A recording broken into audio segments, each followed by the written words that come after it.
Descendant de la montagne, les disciples interrogèrent Jésus. « Pourquoi donc les scribes disent-ils que le prophète Élie doit venir d'abord ?» Jésus leur répondit, « Élie va venir pour remettre toutes choses à sa place. Mais je vous le déclare, Élie est déjà venu. Au lieu de le reconnaître, ils lui ont fait tout ce qu'ils ont voulu.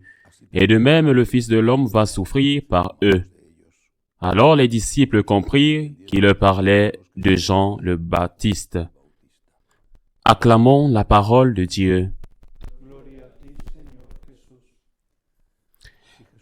Si Jésus venait à naître de nouveau, si notre Seigneur parcourait à nouveau le monde, accomplissant de grands miracles, prêchant ces merveilleuses paroles, traitant les uns avec douceur, les autres avec fermeté et sévérité, rapprochant ceux qui sont éloignés et ceux qui pensent qu'ils étaient sages et parfaits, les rappelant à l'ordre et essayant de corriger leur arrogance, si Jésus devait naître de nouveau, mais pas à un moment où ils ne le connaissaient pas.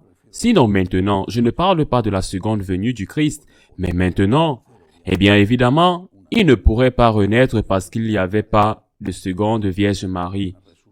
Mais si elle devait réapparaître, une résurrection ou une apparition du Christ, mais en chair mortelle quand même, que se passerait-il?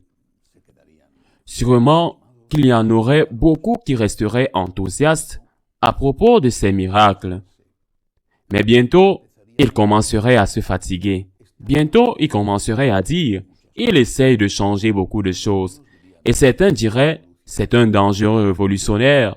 D'autres diraient, oups, c'est un conservateur, insupportable. Et d'autres diraient, il fait semblant de changer le statu quo. Il apprend en faisant semblant de modifier les lois qui régissent la société et cela est dangereux.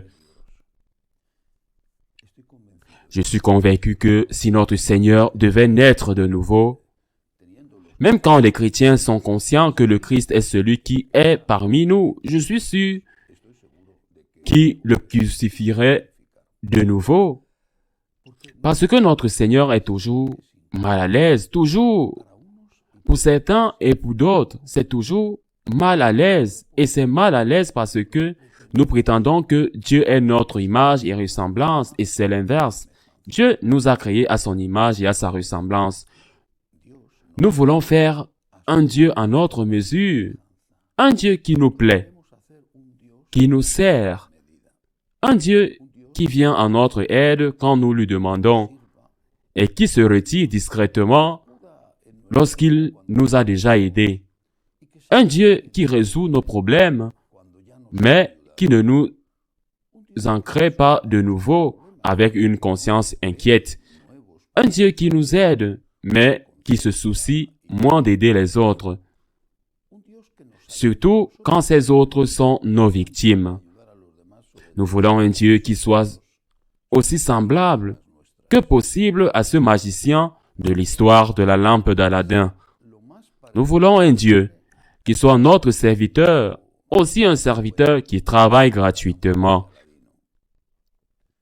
Pas même un esclave, parce que les anciens Romains, par exemple, devaient nourrir des esclaves, pas même nourrir ce Dieu, un Dieu qui se consacre à satisfaire nos caprices, qui ne nous met pas en difficulté, qui ne nous demande rien, qui nous donne tout ce que nous demandons, et puis disparaît jusqu'à ce que nous ayons à nouveau besoin de lui. C'est le Dieu que nous voulons aujourd'hui. Pas seulement les chrétiens. C'est le Dieu confortable, le Dieu qui ne nous dérange pas, mais qui est le vrai Dieu. C'est le Dieu qui n'existe pas. Le faux Dieu, ce Dieu n'existe pas. Le Dieu serviteur de l'homme n'existe pas. Il y a le Dieu qui est Seigneur de l'homme et aussi, c'est la meilleure chose qui puisse nous arriver. La meilleure chose qui peut nous arriver est que le Seigneur soit le Seigneur, que Dieu soit Dieu et agisse comme Dieu. Parce que si Dieu était notre serviteur, notre esclave, nous utiliserions Dieu les uns contre les autres. C'est pourquoi le Seigneur dit dans l'Évangile d'aujourd'hui qu'il doit venir. Il se référait à lui-même et qu'il devait souffrir, et c'était inévitable. Non seulement à cause de notre rédemption, grâce à sa souffrance, nous avons reçu le pardon de nos péchés, mais aussi parce que le choc était exactement ce que je dis, inévitable. Le choc entre ce que nous voulons et ce que Dieu veut, sans nous rendre compte que ce que nous voulons est mauvais. Pour nous-mêmes, si cela nous semble autrement, et que ce que Dieu veut est la bonne chose à faire. Mieux pour nous-mêmes si parfois ne le comprenons pas. Faire la volonté de Dieu. Essayez de discerner ce qu'elle est. Écoutez le Seigneur dans nos cœurs, dans notre conscience. L'écouter dans ses enseignements, dans les enseignements de l'Église. L'écouter dans sa parole. Savoir ce que Dieu veut de nous. Cela est la meilleure chose pour nous. Pour nous, faire de Dieu un faux Dieu, une créature réellement faite par nous et à notre service, serait la pire chose qui puisse nous arriver. Outre le fait qu'il lui est impossible d'exister. Laissons Dieu jouer son rôle de Dieu. Laissons le Sauveur jouer le rôle du Sauveur et nous nous préparons comme nous le faisons avant Noël.